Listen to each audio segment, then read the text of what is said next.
আসসালামু আলাইকুম। আজকে আমরা ক্রোশেটের এই সুন্দর ফ্লাওয়ারের টিউটোরিয়ালটা দেখব। এটি একটি ডেইজি ফ্লাওয়ার। আপনারা চাইলে এই ফ্লাওয়ারটা দিয়ে গার্ডি স্কোয়ারও করতে পারেন। প্রথমে আমি ম্যাজিক সার্কেল করে নিব। এরপর হচ্ছে আমি একটি চেইন করব। সুতাটা ছোট করে নিচ্ছি এবং একটি সিঙ্গেল ক্রোশে করব। আপনারা যখন ম্যাজিক সার্কেল করে ডাবল ক্রোশে স্টার্ট করবেন তখন একটি সিঙ্গেল ক্রোশে এবং লং দিয়ে করবেন, 3টি চেইন না করে, তাহলে আপনাদের কাজের ফিনিশিংটা অনেক ভালো হবে। তো আমি ডাবল ক্রোশে করে নিচ্ছি। এই সার্কেলের ভেতর আমি টোটাল 16টি ডাবল ক্রোশে করব। আপনাদের যাদের বেসিক ক্রোশেটের সমস্যা আছে তারা আমার বেসিক ক্রোশেটের ক্লাসগুলো দেখতে পারেন। যারা নতুন তাদের খুব উপকারে লাগবে মনে হয়। তো আমি প্রথম যেই একটা সিঙ্গেল ক্রোশে করে লং চেইনটা করেছিলাম সেখানে স্লিপ স্টিচের মাধ্যমে জয়েন করে দিলাম।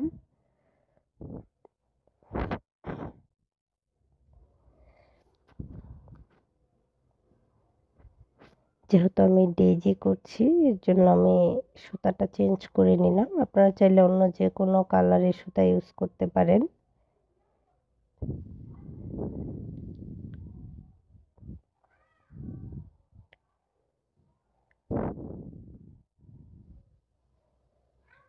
আমি একটি সিঙ্গেল ক্রোশে করে নিলাম। পরের স্টিচেও একটি সিঙ্গেল ক্রোশে করে নিচ্ছি। এরপর চেইন করে নিচ্ছি 3 4 5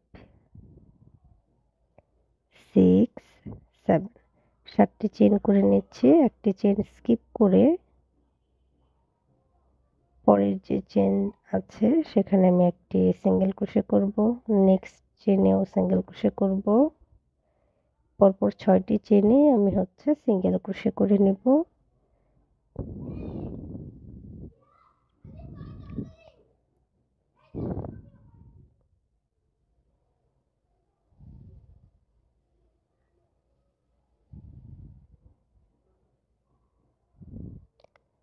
এখন আমি নেক্সট চেইনে সিঙ্গেল ক্রোশে করে জয়েন করে নিচ্ছি।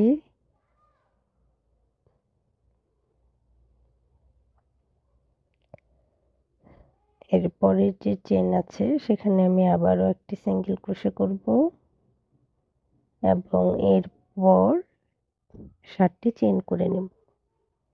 যেহেতু আমি এটা 8 পেটালের ফ্লাওয়ার করব এর জন্য আমার এই কাজটা টোটাল 8 বার করে করব। একই কাজ রিপিট করব প্রতিবার। 7টি চেইন এবং একটি চেইন স্কিপ করে সবগুলোতেই সিঙ্গেল ক্রোশে।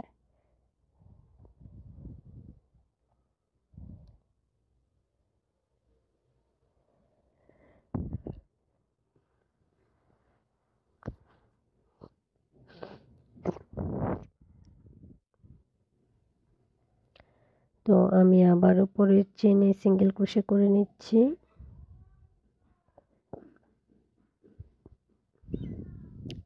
নেক্সট চেইনেও একটি সিঙ্গেল ক্রোশে করছি। তো এইভাবে আমি এই কাজটি টোটাল 8 বার করব।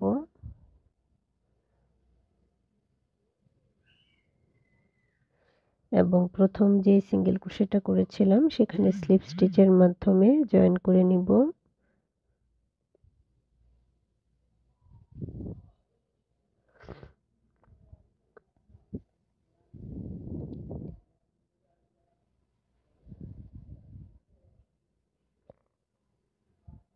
এবার আমি সুতা একটু খুলে গেছে, আমি স্লিপ স্টিচটা আবার দিয়ে নিলাম। এখানে একটু খেয়াল করেন, এই যে স্টিচটা দেখতে পাচ্ছেন এখানে আমি আরো একটি স্লিপ স্টিচ দিব এবং একটি চেইন করব।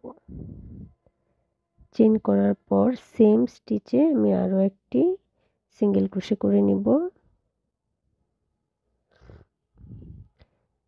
এবার এই যে আমি সিঙ্গেল ক্রোশের 6টি একটি রাউন্ড করেছিলাম। এখানে শুরুর যে ফার্স্ট যে সিঙ্গেল ক্রোশে আছে সেখানে একটি সিঙ্গেল ক্রোশে করে দিলাম এবং নেক্সট চেইনে একটি হাফ ডাবল ক্রোশে করব।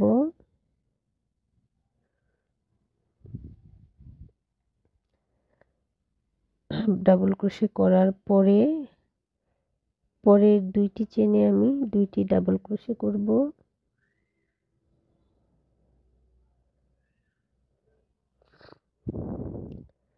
পরবর্তী দুইটি চেইনে দুইটি ডাবল ক্রোশে করার পর নেক্সট চেইনে আমি ডাবল ক্রোশে ইনক্রিজ করব, অর্থাৎ একই স্টিচে দুইটি ডাবল ক্রোশে করব।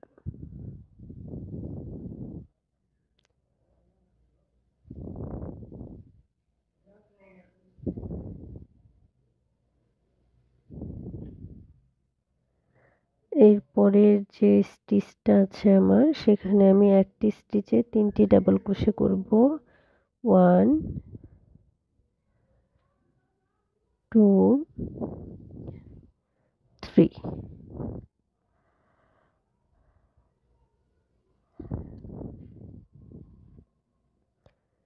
আমি নেক্সট স্টিচে আবারও একটি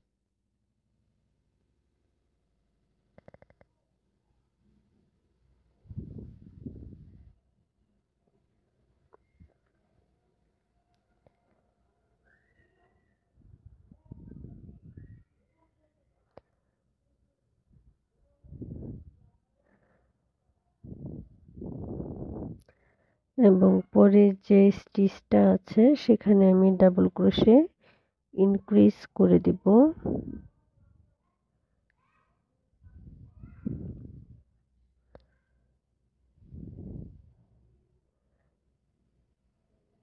ডাবল ক্রোশে ইনক্রিজ করে নিলাম, অর্থাৎ একই স্পেসে দুইটি ডাবল ক্রোশে করলাম এবং নেক্সট দুইটি স্টিচে আমি একটি করে ডাবল ক্রোশে করব।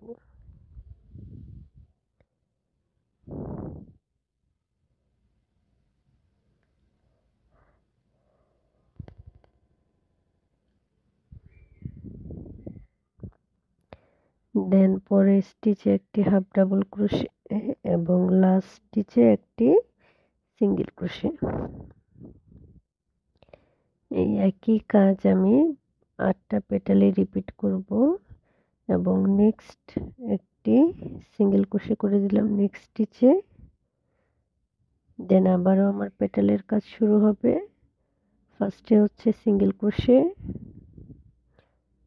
এরপর half double crochet, then next দুইটা স্টিচে দুইটি করে double crochet, then double crochet increase এবং এর পরবর্তী স্টিচে তিনটি ডাবল ক্রোশে একই স্টিচে এবং এটাই অন্য পাশে রিপিট করে নেব। তো আশা করি এইটুকু বুঝতে আপনাদের কোনো সমস্যা হয়নি।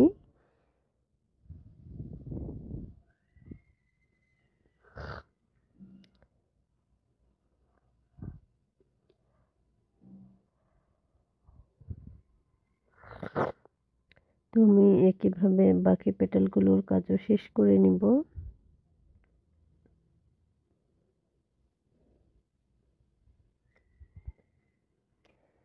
এবং প্রথম যে একটি চেইন করেছিলাম একটি সিঙ্গেল ক্রোশে করে নিয়েছিলাম সেখানে স্লিপ স্টিচের মাধ্যমে জয়েন করে দিব।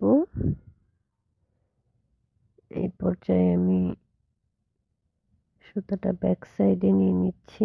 ব্যাক সাইডে নেওয়ার জন্য সেম স্টিচে হুক ইন করানোর পর জাস্ট পেছন দিকে নিয়ে নেবেন। দেন একটি চেইন করে সুতাটা কেটে নিলেই হয়ে গেল। যেহেতু আমি সুতাটা কাটবো না তাই এভাবে রেখে দিলাম।